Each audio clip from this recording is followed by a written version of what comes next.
There was a 32-year-old man named Thomas living in a small industrial town where factories ran day and night.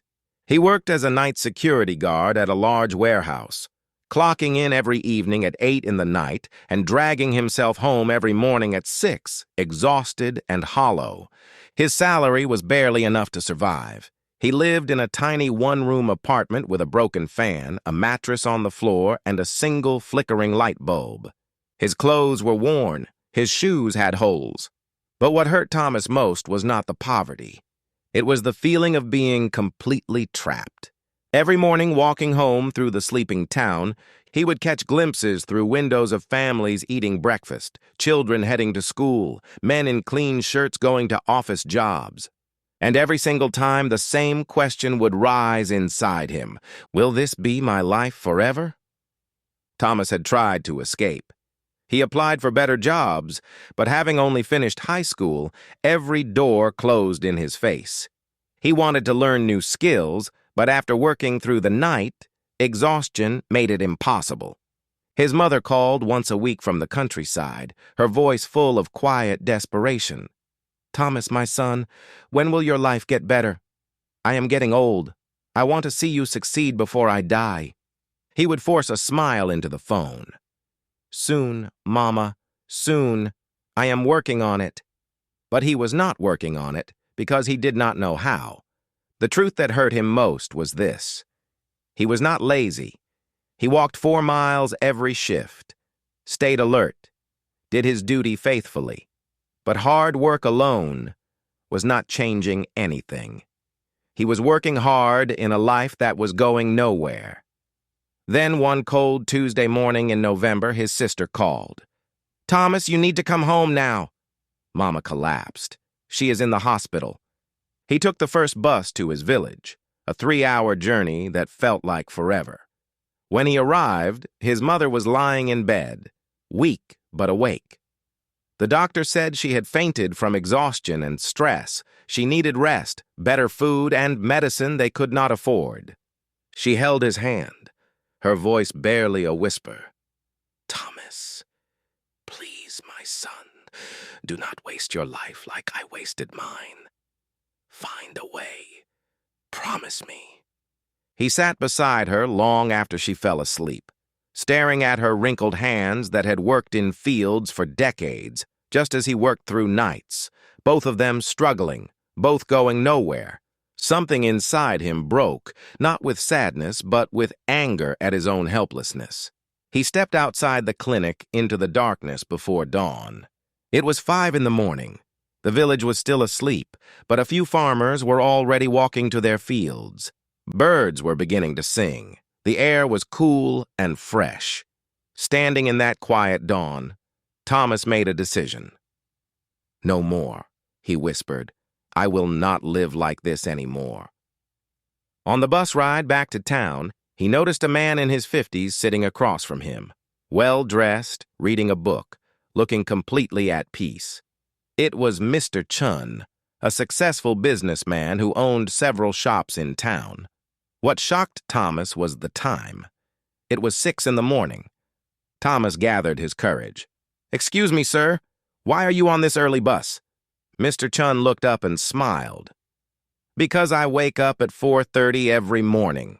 I use this time to read, think, and plan my day before the world wakes up." He looked at Thomas carefully. "Young man, let me tell you a secret that changed my life 30 years ago. The hours between 5 in the morning and 7 in the morning, those are magic hours. That is when you can build the life you want while everyone else is still dreaming." Thomas called Mr. Chun that evening. The next day, for the first time in years, he was awake during daylight on a weekday. They met at a small cafe. Mr. Chun took out a notebook and drew a simple picture. "Thomas, imagine your life is a house. Right now, your house is dark, cold, and falling apart because you never work on the foundation. You are too busy surviving. The hours from 5 to 7 in the morning, that is your foundation building time. 2 hours every morning equals 14 hours per week, 60 hours per month, 730 hours per year. That is the same as 91 full workdays just from waking up early. In 1 year, you gain 3 extra months that everyone else wastes. He then laid out the system. Hour 1, 5 to 6 in the morning, build skills. Spend this hour learning something that will change your financial situation. Not watching television, not scrolling your phone. Learning a skill, a language, a trade. Online courses are free. Hour 2, 6 to 7 in the morning, build your body and mind. 30 minutes of exercise, then read, plan your day, or apply what you learned. 3 rules followed. Rule 1, no negotiation. You wake at 5 every single day, including weekends. Rule 2, sleep by 9 in the evening. You cannot cheat, sleep, and succeed. Rule 3, the first week will be painful. Your mind will create excuses. Push through. After 21 days, it becomes normal. After 90 days, it becomes who you are. The first week was brutal.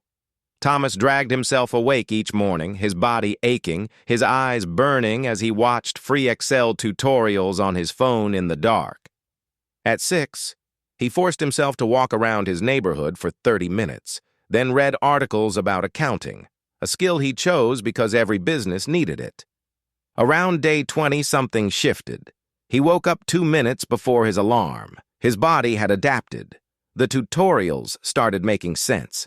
He completed his first online certificate.